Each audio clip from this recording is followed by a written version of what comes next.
So yes, it's not an unusual situation with people saying, where do I start? And as you perhaps know, we have level 2, level 3, level 5 qualifications, and we call them entry, intermediate and advanced.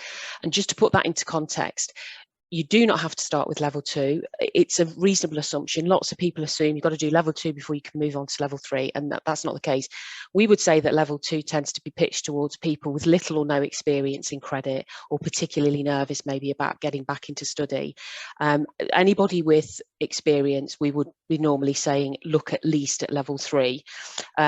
And level 3 gives a really strong foundation for people if they do go on to do level 5. So level 3 is geared towards people with some experience. They might already be team leaders. They might be looking to build up those technical skills that their experience hasn't necessarily given them. So the experience is fabulous because you're going to be able to contextualize all this learning and really get to grips with it. And sometimes it is, with certain subjects, about consolidating your knowledge and just giving you that sort of green light about the confidence. I do know what I'm doing, and it reinvigorates things. But the technical stuff, generally we find, there will be gaps in people's technical knowledge, regardless of how much experience they've had.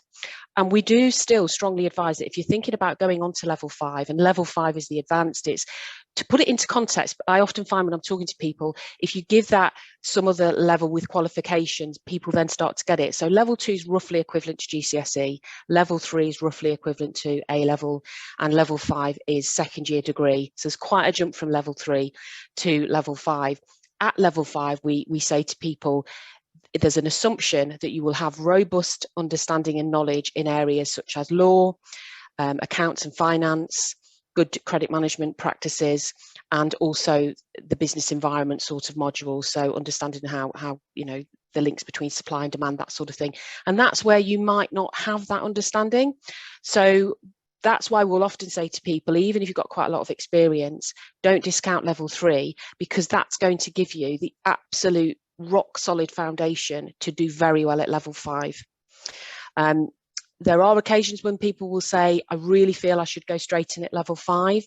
And if you've got lots and lots of experience, you're already a manager and a leader of people, that's one tick. But we will have a conversation about what's your academic background like. If you haven't maybe done a first degree already, you're jumping in at what is a second year degree course. So what we're trying to do is make sure that nobody gets overwhelmed too quickly.